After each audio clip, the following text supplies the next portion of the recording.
우리 같이 함께 말씀 보겠습니다. 오늘 함께 나눌 말씀은 마태복음 22장 23절에서 33절까지 말씀입니다.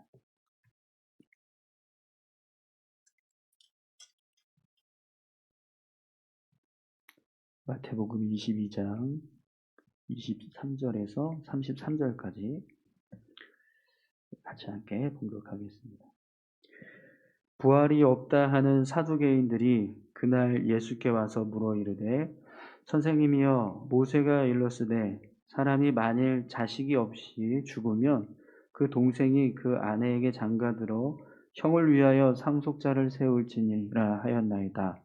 우리 중에 7형제가 있었는데 마지가 장가들었다가 죽어 상속자가 없으므로 그 아내를 그 동생에게 물려주고 그 둘째와 셋째로 일곱째까지 그렇게 하다가 최후에 그 여자도 죽었나이다.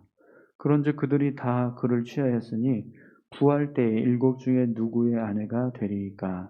예수께서 대답하여 이르시되 너희가 성경도 하나님의 능력도 알지 못하는 고로 오해하여도다. 부활 때에는 장가도 아니가고 시집도 아니가고 하늘에 있는 천사들과 같으니라. 죽은 자의 부활을 논할진대 하나님이 너희에게 말씀하신 바 나는 아브라함의 하나님이요 이삭의 하나님이요 야곱의 하나님이로다 하신 것을 읽어보지 못하였느냐. 하나님은 죽은 자의 하나님이 아니요 살아있는 자의 하나님이시니라 하시니 무리가 듣고 그의 가르치심에 놀라더라. 아멘. 한 번 더 기도하겠습니다. 하나님 감사합니다. 오늘도 귀한 말씀을 함께 나눕니다. 말씀 가운데 함께 해주시고 주의 말씀이 온전히 증거되게 하여 주옵소서. 부족하지만 주님 전하는 자에게 은혜 주시고 주님 말씀만 온전히 증거할 수 있도록 주님 붙잡아 주옵소서. 감사드리며 예수님의 이름으로 기도드립니다. 아멘. 오늘 마태복음 22장 23절에서 33절까지 말씀인데요. 무지와 불신에서 오는 오해라는 제목으로 같이 함께 말씀을 나누겠습니다. 오늘 본문 말씀은 사두개인들이 예수님을 시험하는 모습을 기록하고 있습니다. 그런데 이 사두개인들은요, 부활을 믿지 않는 사람들입니다. 이 땅에서 죽으면 그것으로 끝난다 이렇게 생각하는 사람들이었는데요. 그런데 이 사람들이 뭐 믿음이 없었냐? 그건 아닙니다. 하나님을 믿는 사람들인데, 그런데 이들의 신앙 가운데는 부활을 믿지 못하는 신앙이 있었어요. 하나님을 믿음에도 불구하고 부활은 믿지 못하는 거예요. 그래서 오늘 본문에 보면 이렇게 시작을 하고 있습니다. 23절에 부활이 없다 하는 사두개인들이 그날 예수께 와서 물어 이르되. 이 사두개인들도 유대 종파 중에 하나예요. 그러니까 율법을 지키고 또 하나님의 말씀대로 살아가는 그런 어떤 종교 어떤 의식을 가지고 살아가는 사람들입니다. 바리새인들이나 어떤 이 헤롯 당원들 같이 이 유대 종파 중에 한 무리들인데, 그런데 이들은 부활을 믿지 않아요. 그런데 여러분 오늘 본문을 보면 예수님을 향해서 이 사두개인들이 뭘 얘기하죠? 어떤 질문을 하죠? 부활에 대한 질문을 합니다. 부활을 믿지 못하는 사람들이 예수님께 부활에 대한 질문을 해요. 뭔가 어울리지 않는 모습이잖아요. 그죠? 이유가 있습니다. 결국 사두개인들도 예수님을 시험하고자, 오늘 본문에서도 나오지만 예수님을 시험하고자 하는 의도를 가지고 이런 질문을 합니다. 부활에 대해서 믿지 않는 사람들이 부활에 관한 질문을 하면, 그러면 예수님께서 부활에 대해서 말씀해 주실 때 그들의 반응이 어떨까요? 어차피 이들은 믿지 않는 사람들이니까 분명히 그 말씀을 이야기해도 믿지 않을 겁니다. 그렇기 때문에 이들은 지금 예수님을 향해서 부활의 어떤 모습인지 한번 설명해 주십시오, 이걸 얘기하는 게 아니라 예수님이 자신들을 부활을 믿을 수 있을 만한 어떤 논리를 가지고 충분하게 우리를 설득할 수 있는지 그걸 한번 보겠다라는 거예요. 그런데 그들의 마음의 결론은 아무리 설득해봐라. 우리가 믿나. 진짜 부활이 있다면 한번 제대로 한번 설명해봐라. 근데 없을 걸 이런 마음을 가지고 예수님을 향해서 질문을 한다는 거예요. 여러분, 이 사두개인들의 모습은요, 우리가 하나님 앞에서 믿음의 삶을 살아갈 때 어쩌면 우리의 신앙이 이런 모습으로 세워지지 않을까, 그런 생각을 할 때가 있습니다. 왜 그러냐면 여러분, 우리가 신앙생활 할 때 믿음을 지킨다라고 하는데, 근데 그 믿음을 지키기 위해서는요, 사실 거치는 게 없어야 되거든요. 그러니까 우리가 가지고 있는 어떤 그 믿음이 온전하게 세워지기 위해서는요, 내가 하나님의 말씀을 들었을 때 그 말씀을 거치지 않고 아멘 할 수 있어야 그것이 진짜 믿음인데, 사두개인들의 믿음은 부활에 관한 이야기를 하면 노멘이라는, 아멘이 아니라 노멘이라는 거예요. 분명히 성경에는 부활을 이야기합니다. 그런데도 불구하고 그들은 부활에 관한 말씀만 나오면 노멘 이러고 있어요. 그러면 여러분, 그 믿음이 진짜 믿음일까요? 하나님의 말씀을 들을 때 내가 이 말씀은 내 생각에 옳다라고 여겨져서 아멘할 수 있고, 또 어떤 말씀을 들었더니 이 말씀은 이해가 안 되니까 노면하고, 내가 듣고 싶은 것은 아멘하고 내가 듣기 싫은 것은 노면하면 그것은 믿음이 아닙니다. 진짜 믿음이 아닌 거예요. 내가 원하는 것을 취해서 말씀을 듣는다. 내가 원하는 것을 믿는다. 그것은 믿음이 아닙니다. 사두개인들이 가지고 있는 신앙은요, 신앙이 아닌 거예요. 진짜 믿음은요, 어떤 말씀이든 아멘할 수 있어야 한다. 네. 할렐루야. 네. 네. 아닌가요? 네. 네. 여러분, 내가 듣고 싶은 것만 듣고 내가 듣기 싫은 것은 안 듣는 것이 아니라, 내가 믿고 싶은 것만 믿고 내가 믿기 싫은 것은 안 믿는 것이 아니라, 온전히 내가 모든 것을 다 믿을 수 있는 믿음, 그런 믿음을 우리가 세워갈 수 있기를 소망합니다. 네. 여러분, 이 성경이 시작될 때 어떻게 시작이 되죠? 태초에 하나님이 천지를 창조하십니다. 네. 왜 성경의 시작을 이렇게 시작을 할까요? 믿으라는 거. 믿음이 없으면 성경의 첫 장부터 믿어지지가 않아요. 이해가 안 됩니다. 이 세상을 창조하셨다라는 것을 우리의 어떤 과학적인 논리나 이성적인 판단을 가지고 그걸 믿을 수 있을까요? 없습니다. 불가능합니다. 아무리 과학적으로 설명을 하려고 설득을 해도요, 우리의 이성과 과학의 논리로만, 세상적인 어떤 지식으로만 하나님의 말씀을 보면 부지기 쉽습니다. 믿지 못할 것들입니다. 성경의 시작부터가 믿음을 요구합니다. 태초에 하나님이 천지를 창조하십니다. 여기서부터 걸리면 그 뒤에 이어지는 말씀들은요, 다 걸려요. 하나님이 첫째 날 땅을 만드시고 세상을 하나씩 창조해 가시는 그 모습을 도저히 믿을 수가 없습니다. 여러분은 어떠십니까? 내가 듣고 싶은 것만 듣고 내가 듣기 싫은 건 안 듣고, 내가 믿고 싶은 것은 믿고 내가 믿기 싫은 것은 안 믿고, 그런 믿음이신가요? 아니면 정말 모든 것을 다 순전하게 믿음으로 고백할 수 있는 그런 믿음이십니까? 오늘 여기에 이 자리에 나오셨다라고 한다면 다 온전하게 다 믿음으로 고백하시는 분들인 줄 믿습니다. 요즘 제 설교가 여러분들에게 굉장히 거칠죠? 거침이 되지 않습니까? 네. 어, 그런 부담감이 저에게도 있습니다.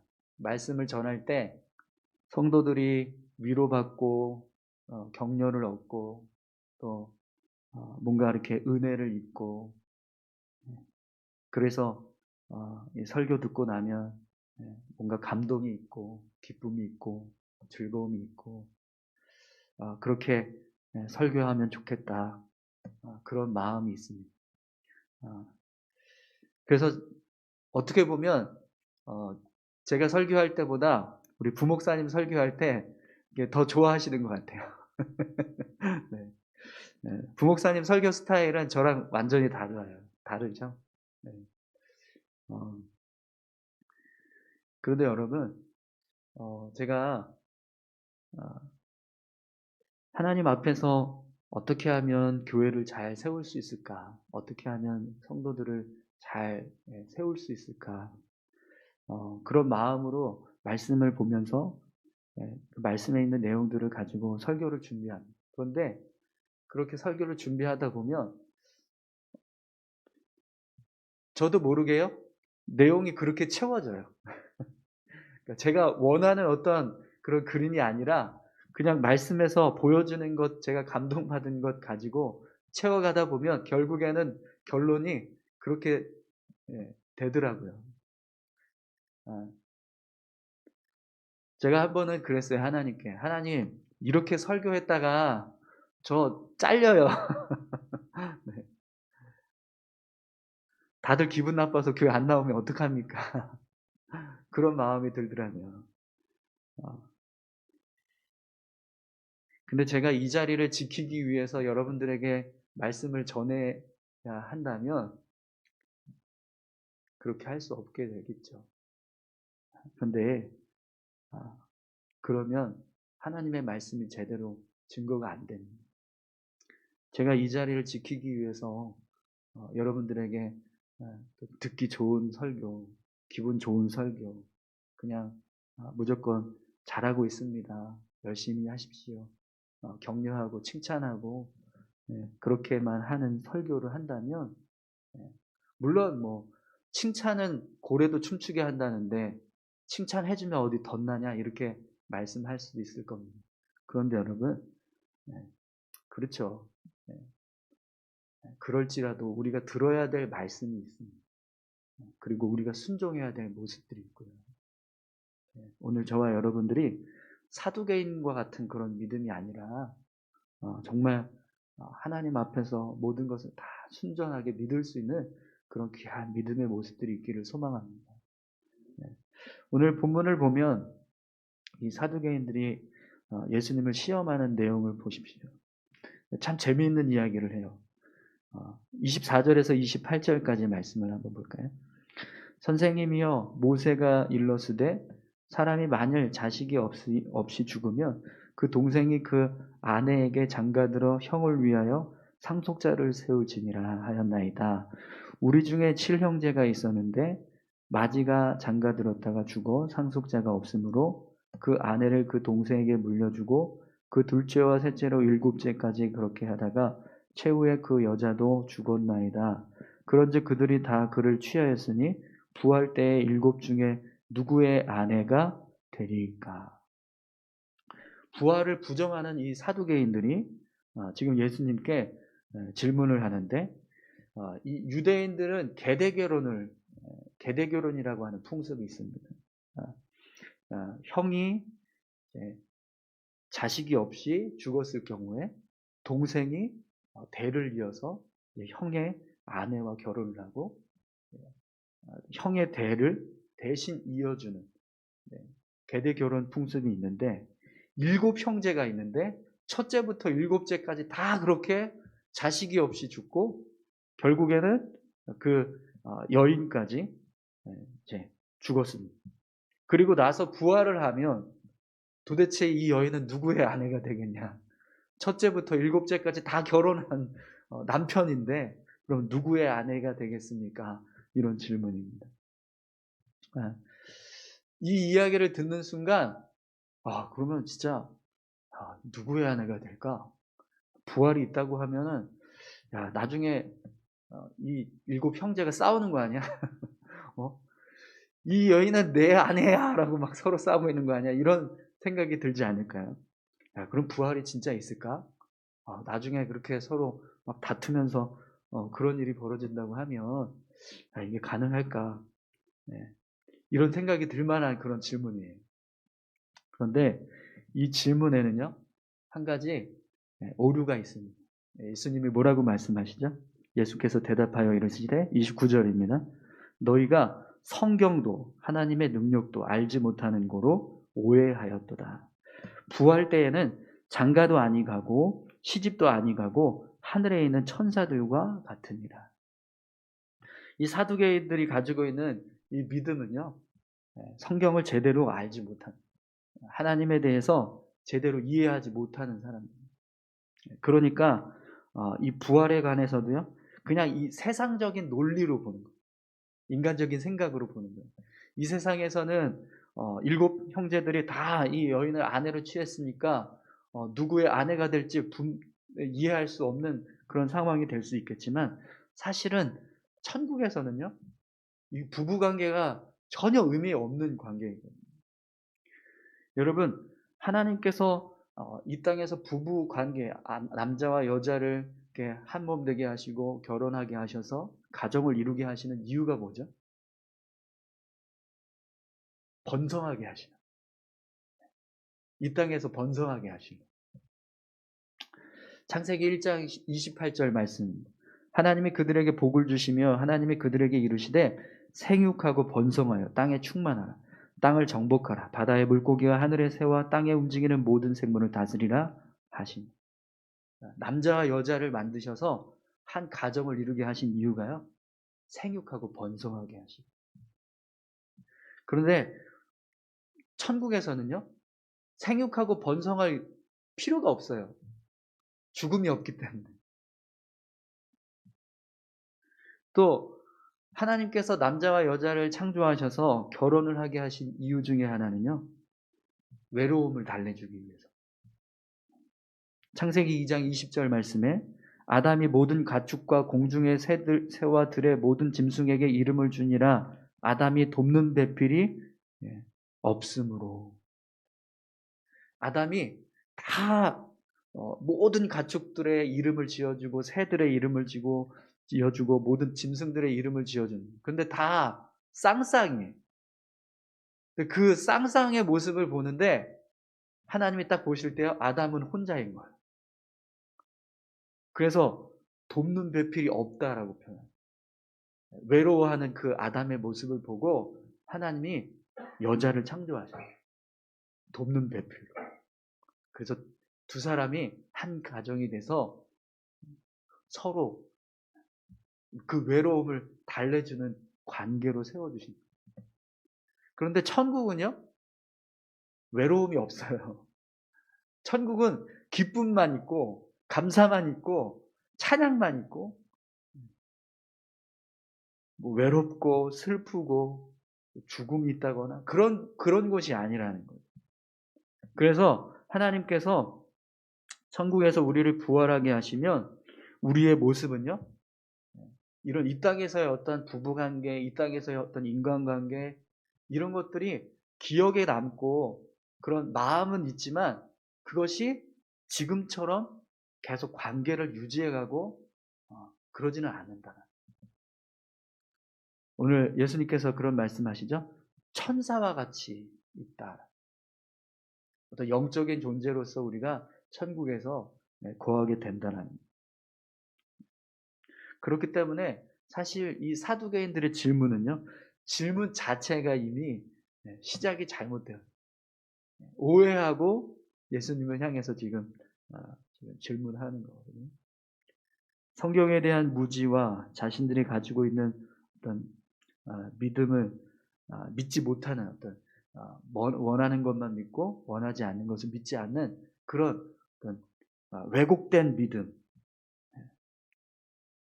이런 믿음을 교만한 믿음이라고 표현할 수 있겠습니다. 내가 원하는 것만 믿는 거죠. 그런 교만한 믿음이 그들이 가지고 있는 그 믿음의 모습을 왜곡되게 하는 겁니다. 여러분, 오늘 우리가 더 정말 하나님의 말씀을 더 깊이 이해하고 또 하나님의 말씀 앞에 더 겸손히 나 자신을 내려놓을 수 있는 그런 믿음이 있기를 소망합니다. 우리가 하나님의 말씀 제대로 알지도 못하면서 마치 다 아는 것처럼 늘 그렇게 신앙생활하면 성경 말씀 잘 안 읽게 돼요. 근데 이 성경 말씀 내가 참 이렇게 모르는구나. 내가 하나님 말씀 참 이렇게 모르는구나. 여전히 내가 이렇게 이해하지 못하고 또 깨닫지 못하는 것이 있구나. 그렇게 봐야 이 성경 말씀이 계속 사모함이 생긴다. 네. 또 이 말씀이 내 인간적인 어떤 지식이나 생각에 이성의 논리에 의해서 이해가 되지 않는데 왜 이렇게 하실까? 왜 이런 일을 하셨을까? 이게 어떻게 가능할까? 이럴지라도 믿음으로 고백하면 그 말씀의 내용들을 우리가 체험하게 되고 경험하게 됩니다. 오늘 저와 여러분들이 그런 믿음의 모습을 세워갈 수 있기를 소망합니다. 그러면 여러분, 예수님께서 이 사두개인들의 질문을 들으시고 이들에게 너희가 성경도 알지 못하고 하나님의 능력도 알지 못해서다. 부활 이후에는 그렇게 시집도 안 가고 장가도 안 가고 천사와 같이 있을 거다. 이렇게만 하시면서 그냥 이들을 책망하시고 끝나셨냐? 그게 아니라 오늘 본문을 보면 예수님이 그들에게 부활에 대한 아주 분명한 증거를 이야기하죠. 그들을 깨우쳐 주시고자 하는 마음이 있습니다.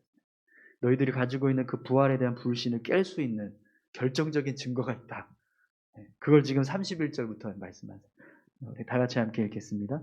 죽은 자의 부활을 논할진대 하나님이 너희에게 말씀하신 바 나는 아브라함의 하나님이요 이삭의 하나님이요 야곱의 하나님이로다 하신 것을 읽어보지 못하였느냐. 하나님은 죽은 자의 하나님이 아니요 살아있는 자의 하나님이시니라 하시니 무리가 듣고 그의 가르치심에 놀라더라. 부활에 대해서 믿지 못하는 마음이 있는데 성경에 보면 나는 아브라함의 하나님이요 이삭의 하나님이요 야곱의 하나님이라 라고 하는 이 말씀을 너희가 읽어본 적이 없느냐 이렇게 물으세요. 근데 이 말씀은 사두개인들도 너무나 잘 알고 있는 말씀이거든요. 그런데 이 표현은요, 하나님께서 모세를 부르실 때 그가 하나님 앞에 이제 이스라엘 백성들을 이끌어갈 지도자로 세우시면서 하셨던 말씀입니다. 성경에 보면 이런 표현들이 자주 등장을 해요. 그런데 하나님께서 이 아브라함과 이삭과 야곱을 표현하실 때 뭐라고 표현하세요?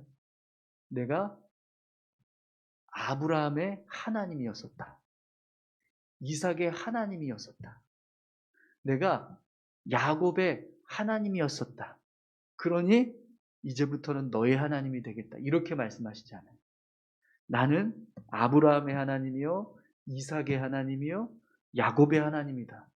지금도 그들의 하나님이다라고 말씀합니다. 그러면서 모세를 향해서 내가 너의 하나님이다라고 말씀하십니다. 그러니까 하나님이 아브라함과 이삭과 야곱을 어떻게 표현하고 계세요? 현재도 그들의 하나님이 되고 있다라고 말씀하신다.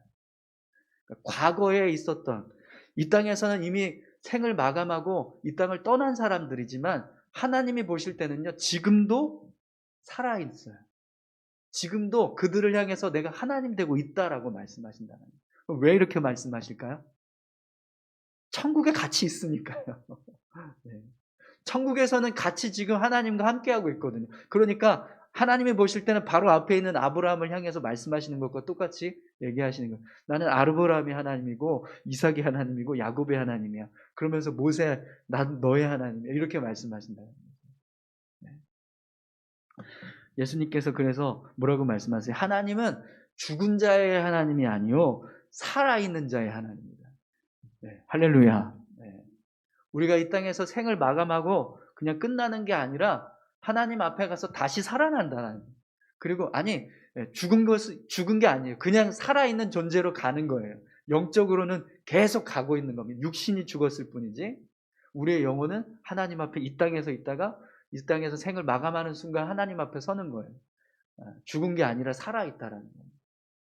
그런 하나님께서 우리와 함께하고 계신다는 거죠.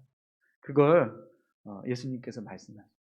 사두개인들이 이 말씀을 듣고요, 놀라요.